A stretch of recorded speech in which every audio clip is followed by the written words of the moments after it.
Today's topic is about the imposter syndrome and divorce. And when I talk about divorce, I usually break it into 3 stages: thinking about it, going through it, and putting it behind you. And the imposter syndrome shows up in a big way, regardless of what stage you're in, or it can. It doesn't necessarily have to, but the imposter syndrome being those beliefs that we're not good enough, that we're an imposter, that we're a fraud, that people are now going to judge us based on who they thought we were and how we're showing up now. So you can see how the imposter syndrome can show up in a big way in any of the 3 stages of divorce.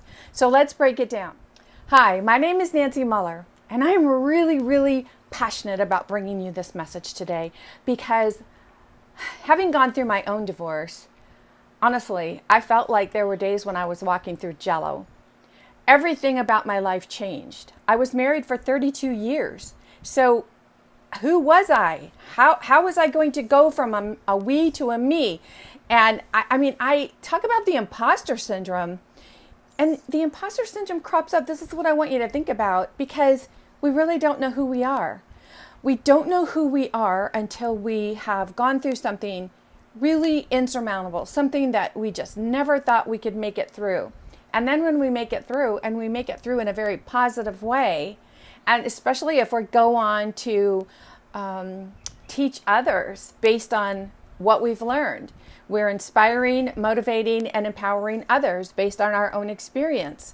But sometimes it can be difficult because we think, oh my gosh, what if they found out that this happened? What if they found out that that happened? So let's break it down into three stages. Stage 1, thinking about it. And ladies, let me just tell you, it doesn't matter how happy you are in your marriage. It doesn't matter if everything is sunshine and rainbows every day. I would find it really difficult to believe that there isn't one, that there would be one woman who hasn't thought about divorce at some stage in her marriage. It doesn't mean that she really wants to go through with it. It simply means that she's thinking thoughts about what if, the road not taken. But we can be so critical on ourselves. We can be so judgmental on ourselves. When we start thinking along those lines, now we start judging ourselves and say, oh my gosh, what's wrong with you? You have all of this. Why would you even be thinking this? There's something has to be wrong with you because you're not grateful for what you have.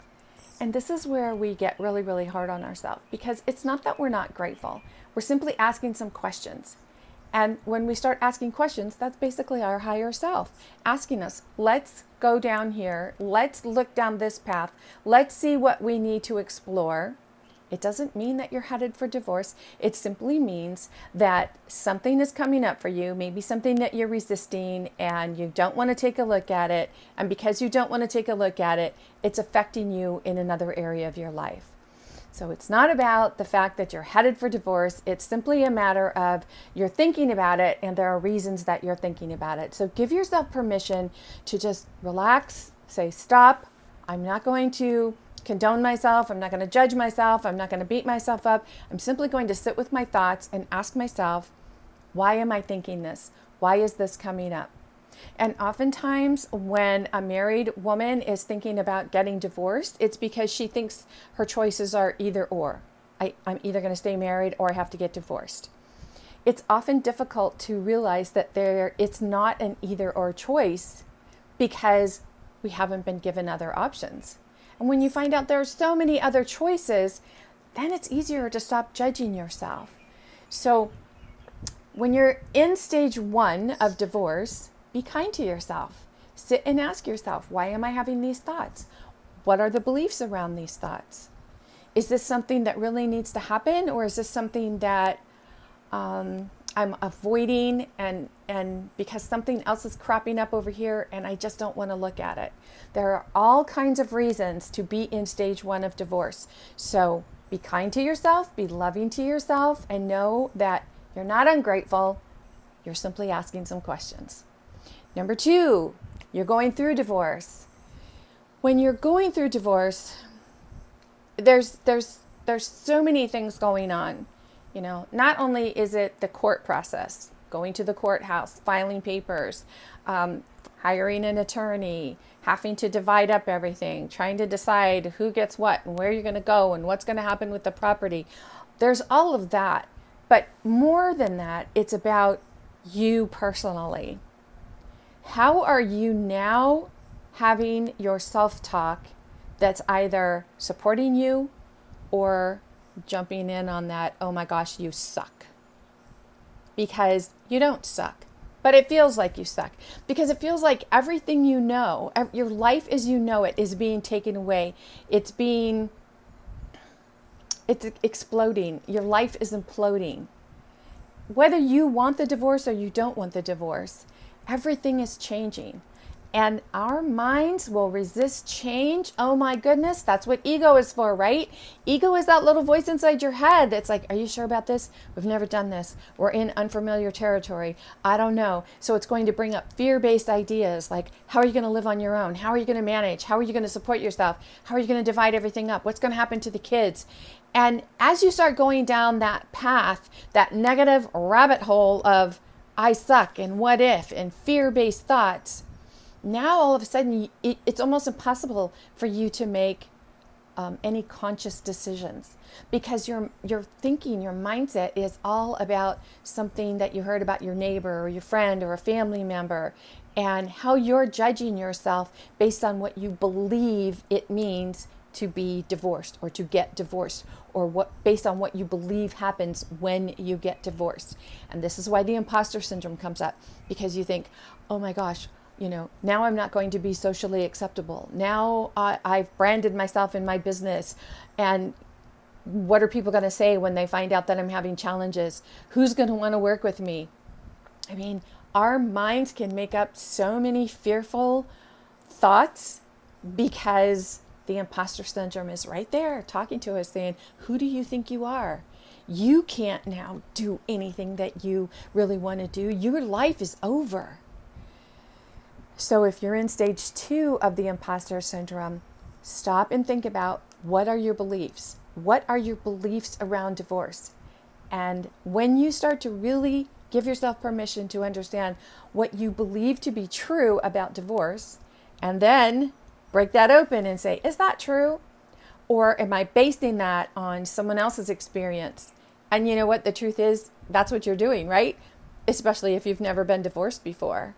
So give yourself permission to stop and ask yourself, what do I believe about divorce? What do I believe is going to happen?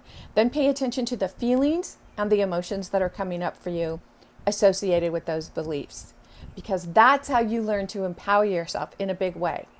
Number 3, third stage of divorce, putting it behind you. Let me tell you, how you go through stage 1 and stage 2 greatly affects stage 3, especially if you decide that you're going to start dating again. I mean, I'm sure you've heard of so many women who said, there's nobody out there that's worth dating, or I keep dating people like my ex-husband or my ex-spouse, and there's no really good person out there. Well, because based on how you went through stage 1 and stage 2, based on who you believe you are, based on how empowered you feel you are, you're either going to fall back into old beliefs, emotions, and feelings, and attract that type of person energetically, which is why you're going to think there's no possible way that there's somebody really awesome out there for you. I'm sure you've heard people say, oh, you know what? I just remarried my ex-husband. And people get remarried, or they marry someone who's a lot like their ex-husband, because they don't stop and do the inner work that's so necessary to find out who we truly are. And when the imposter syndrome is coming up for you in a big way in any of the 3 stages of divorce, you owe it to yourself to work on you first. What do you need? What do you want to have in your life? When you start with that, now you can ask yourself 3 questions. What feeling or belief can I let go of right now? What feeling or belief will I let go of right now? And what feeling or belief do I need to hold on to for just a little bit longer? And whatever way you answer these questions, just know that's okay. Wherever you are is exactly where you're meant to be. Because sometimes you need to hold on to the feelings and the beliefs for a little bit longer, because thinking outside of those feelings and beliefs is so unfamiliar and so uncomfortable that it's just adding to everything else that you're going through. So give yourself permission to breathe, to ask yourself these questions. Who am I? Why am I here? What do I want out of this? And whenever you feel yourself moving into panic mode, fear-based mode, or imposter beliefs about, oh my gosh, how am I ever going to handle this? What are people going to think of me? I feel like such a fraud. Just know that's not true. It's not true. So why do you believe it's true? Answer that question, and you'll be on your way to eliminating the imposter syndrome. If you found this information helpful, please leave us some comments. Let me know what your thoughts are. If you have any questions, I would love to get back to you and let you know, because I feel it's really important for every woman who's in any of the 3 stages of divorce to be empowered, to know that whatever it is that you're going through right now, you are an amazing person. And I know it's easy for me to say that, and you might be saying, yeah, well, whatever, because I thought the same way when I was going through my divorce. I had well-meaning friends who told me, you know what, it's okay. You know, it's like a roller coaster ride. Some days you're up, some days you're down. But I'm telling you, there were more days that I was down. And I do this work for a living. But I had to learn to be kind to myself. I had to learn to stop thinking that I was an imposter, that my life was an imposter, that I didn't have the right to go on and keep working my business, to work with clients. And, you know, the thought that came up in my head was, oh my gosh, how am I going to get up on stage and keep talking to people about, you know, being empowered and loving their life when my life was falling apart? And that's why I knew that it's really important to stand fast in who you are, who you believe you are, and every belief that you have, let them be open for debate. That's what mastering your beliefs is all about. And when you master your beliefs over the imposter syndrome, you will be much kinder to yourself. You will feel more relaxed, happier, and you will get through this in a most empowered way. So if any of this information is helpful to you, please subscribe to the channel. Let us know your comment. Let me know how I can help you, because you deserve to be empowered through all 3 stages of divorce. This is Nancy Muller saying ciao for now.